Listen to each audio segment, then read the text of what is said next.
DNA helix is, the series would have to match the protein configurations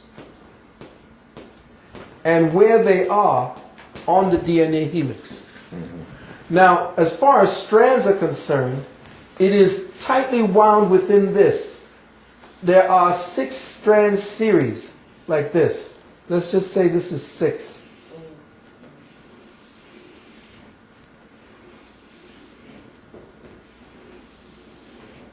And going in the same direction.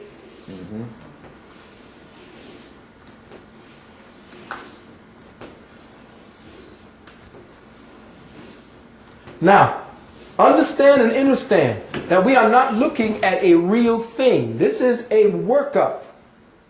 Imagine now that the particular ladder or the protein molecules that form the connection to the helixes, this is not a flat representation. This is not to be looked at as a two-dimensional figure, but a holographic yes. instrument of divinity. Knowing that we are looking at essentially a three-dimensional representation of a quantum representation of a relative principle called God. And how does God, in the sequences that it presently represents as, manifest its will and its intelligence into the physical plane, but through these particular template patterns, which represent the specific work that it is to do at any given level within any given dimensional system of operation. Now, I know that whatever the hell I just said has to be deciphered very slowly when you listen to the tape again. But again, I'm saying to the people, I don't have the sophistication and the knowledge of their hieroglyphics to describe this. I can only give you what I understand from the information that I was reading on what they have deciphered. And what I know for a fact is that if they are separating them into strands, they have studied specific variations within the light code model that, when isolated, give them a specific reaction. So when they said here, for instance, the 6 strand or 6 pairs of strands, these 6 pairs of strands actually represent what are known today, and you'll probably hear it, as the 12-strand DNA. The 6 pairs represent what is called the 12-strand spiritual DNA. In the 12-strand system, the first pair, let's just say the first pair,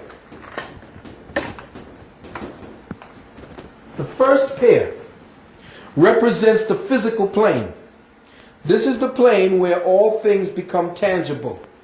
The second through the 6th represents the non-physical. It's a kind of energy signature or pattern within the human energy field that you call the aura. So say you have a human being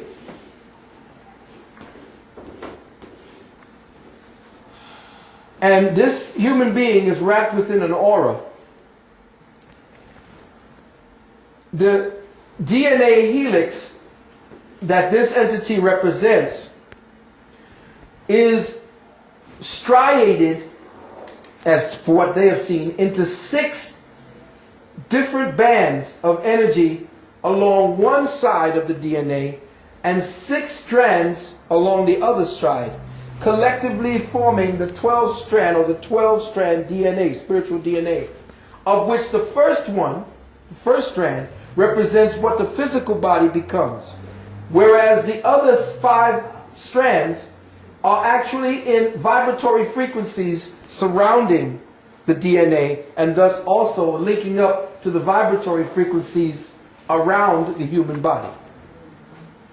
So the more you go away from the original first strand, the more subtle the strands become and the more in tune they become with higher cosmic ray energies. Okay? So let's just give a breakdown for the record. Now, according to, I forgot what this man's name was, I'm sure his name, but he broke down, according to white folks, and of course we broke them down in Kemet by the way we paired off the medu necha. You know, one necha across another necha. The first pair, which is what we're speaking about on the physical level, represents all aspects of the formation and maintenance of what is called the physical body in third dimension. It controls our genetic patterning, the physical body, the predisposition to certain health conditions, our aging process, and the way that our body conducts the metabolic rates when we eat, when we drink, and so forth. The second pair governs the emotional body and creates and controls our genetic emotional profile. In other words, emotion is also emblazoned or tattooed into the DNA. If the emotion is carried consistently throughout our lives, we pattern it into our DNA and shape our DNA for the next life. So it governs the emotional body and our emotional profile, or our predisposition to certain types of emotional conditions. It governs our EQ, or our EQ rather than our IQ, which is our EIQ, which is our emotional IQ. You see what I'm saying? We have an emotional IQ. And there are certain strands. The second strand controls that. Our emotional intelligence circuitry, which determines the personality type. Personality type, they would mean like they call you a personality type A or your type B personality. This is the second strand. It tells you whether you're going to be introverted or extroverted. Definitely, you see, I'm extroverted. So, you know my EIQ.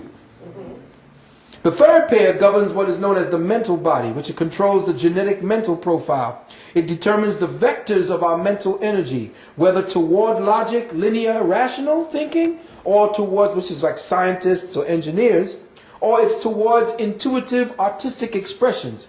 It's whether you're optimistic or pessimistic constantly, whether you're prone to depression or hyperactivity and so forth. The fourth pair governs an operation of what is known as the soul in its relationship to the spirit and the body. It governs the karmic patterning or the karmic preconditioning based on what signatures of experience the soul still carries of past experiences to use as karmic life lessons for the body that the body will express as disease or predispositions to specific addictive tendencies. In other words, it is the specific genetic pattern that allows the soul to learn, which is why it becomes so dangerous when the new science of genetics are now leading towards people taking out your genetics and replacing them with another form of genetics. What they've done is they have removed the life lesson that your soul carries for you to learn during the life that you're leaving here. Once you remove the disease by removing the genetic imprint of the disease, the soul that actually has the signature of the disease that is being represented through the specific template of the genetics, the soul now has this signature of experience that it was trying to unburden through its life lesson. It no longer can unburden its life lesson through the genetics and through the disease, and thus becomes a robot, thus becomes unfeeling, thus becomes a murderer like Bundy. And I will say to you that the United States, remember, has the highest amount of serial killers in the world. That's right.